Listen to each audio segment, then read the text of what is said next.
Hi there, and welcome back to another Papetti Math YouTube video tutorial where I'm going to be teaching you, yes, you, Algebra 1.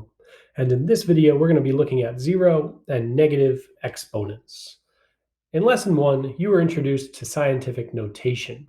It was described as a way to express very large and very small numbers.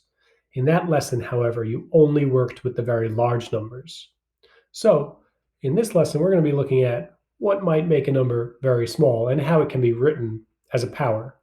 So in exercise number 1, we want to complete the table by using our calculator. So what we're going to do is you're going to put in 10 to the 0 and check that this is correct in your calculator. So go ahead and input 10 to the 0 in your calculator now. Okay, so you should have gotten that, yes, 10 to the 0 is in fact 1. And we'll be looking at more of anything to the 0 power in a few moments. But now we have 10 to the negative 1.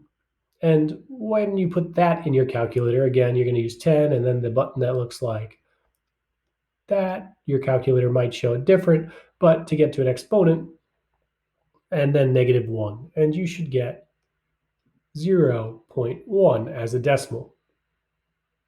And that means that as a fraction would be 1 over 10, or 1/10. We're going to use that same caret key right there, it's called, to input 10 to the negative second power. And in your calculator, you should get 0.01, which is written as a fraction as 1/100th, because that's how you'd read it too, 100th. So that's 1/100th. And finally, when you input that last one into your calculator, you're going to get 0.001, which is written as a fraction as 1/1000th. So do you see a pattern between the columns? And what is the pattern? So let's take a look at, the powers are going down by 1. The decimals are doing what? Or the fractions are doing what? So you might see that they are being divided by 10 each time. Whether you're looking at the fractions or the decimals, they are being divided by 10 each time. So as the power decreases by 1, the fraction and decimal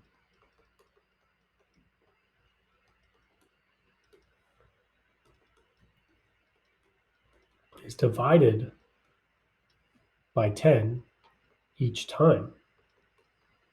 So we've made that association between the powers and how they can be written as fractions. But how do you think you could write 4 to the negative second as a fraction? What about 2 to the negative fifth? Is there a rule you could create to simplify negative exponents?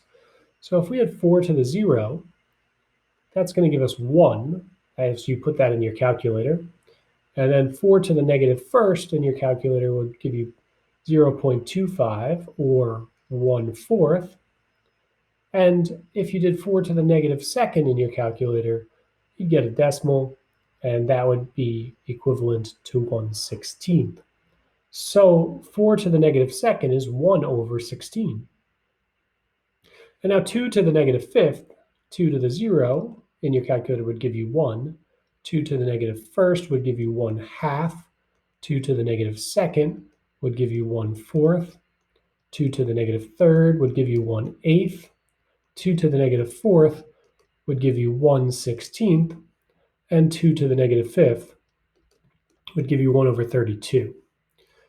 So a rule to get from 4 to the negative second to 1/16, like a shortcut per se, would probably be to take the negative exponent and take the reciprocal of it, because this is really 4 to the negative second over 1. So I'm going to do 1/4 to the positive second. So when you take the reciprocal, you make it positive, and that would give us our answer of 1/16, which we got over here.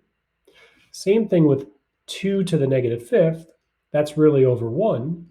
So we're going to do the reciprocal, 1/2 to the positive fifth. So you take the reciprocal and make the power positive. And that's going to give you the same answer that we arrived at up here, 1/32, 1/32. So the rule is that we can take the reciprocal and make the power positive. So let's do that for all negative exponents. Take the reciprocal and make the power positive. All right, so at this point, we've now seen a pattern with zero and negative exponents. We might have seen that zero exponents are equal to 1 all the time. We'll get into that more. And we see that negative exponents have now a rule that you could take the reciprocal and make the power positive. So let's continue with those two rules in exercise number 2. And if this video was helpful, please give it a thumbs up before you move on to exercise number 2. Thank you for watching.